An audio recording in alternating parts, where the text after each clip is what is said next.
Hola docentes, mi nombre es María Fernanda Domínguez, soy directora del espacio Producciones, ubicado en la calle 41 con 34, acá en el barrio El Prado.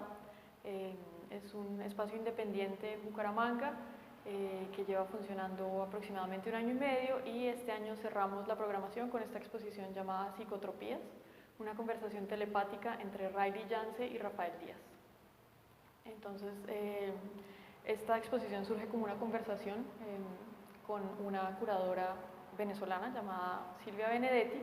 Ella me presentó la obra de Riley Yance y yo le presenté la obra de Rafael Díaz, y nos pareció que la obra de los dos, de formas diferentes,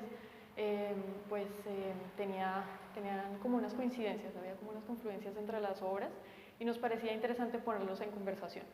Y entonces esta conversación se dio un poco a distancia, porque bueno, Riley es un artista de Maracaibo, que está radicado en Bogotá, y Rafael Díaz es un artista bogotano, que también está en Bogotá, pero digamos que la conversación se dio siempre pues a la distancia por un motivo u otro, y entonces fue interesante porque realmente fue en el espacio donde empezamos a trabajar ese diálogo.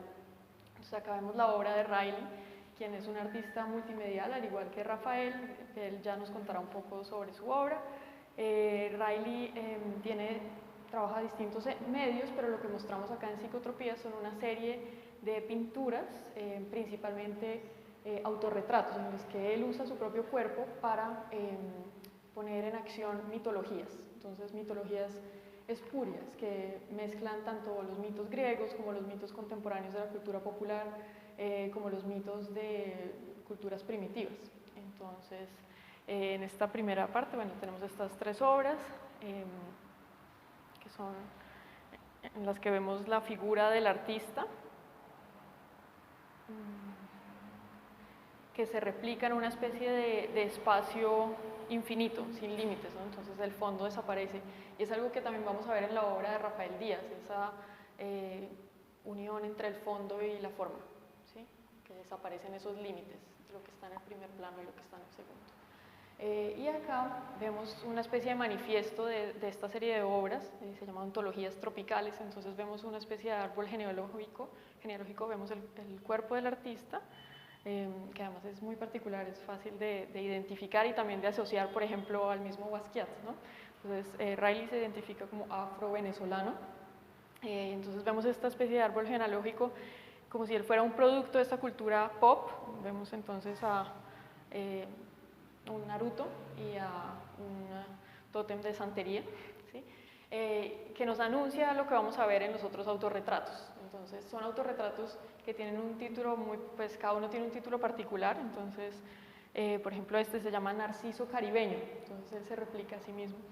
Cuando carga algo es un atlas caribeño, entonces acá hay dos atlas. Este es un Marte caribeño, vemos un prisionero de Guantánamo, y pues esa referencia a la guerra, que Marte es el dios de la guerra.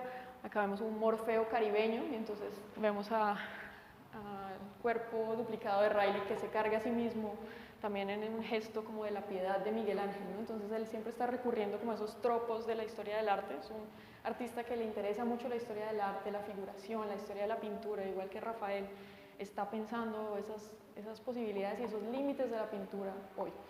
Y bueno, eso se va transformando ya en unas mitologías post producidas. Entonces vemos acá otro Morfeo, pero ya con máquinas y bueno, muy experimentales y muy híbridas, ¿no? Entonces acá hay otro Morfeo caribeño, y este que tiene agua es un Poseidón caribeño, ¿no? Entonces es interesante también esa relación de la obra con su título, algo que también pasa en las obras de Rafael. Y acá tenemos un ejemplo de ese tipo de hibridación que él va a estar desarrollando, y ahorita está haciendo una serie sobre estos híbridos contemporáneos. Entonces él toma esta escena del cabezazo de Zidane a Materazzi en la final del Mundial del 2006, y le interesa mucho, bueno, todas las interpretaciones que se han hecho sobre este hecho, pues sus asociaciones también con la xenofobia, pero sobre todo la materialidad del cuerpo, ¿no? Entonces él ve en esta escena, ve por ejemplo gestos de Dragon Ball Z, pero también ve la muerte de Europa, ¿no? Que hace parte de la iconografía clásica de la escultura.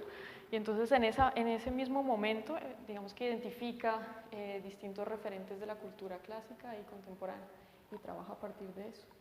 Y bueno, cerramos con esta obra que se llama Campos de Marte, que es como un juego sobre la geometría, ¿no? Y el arte moderno con pues, un tema muy contemporáneo que es el fútbol.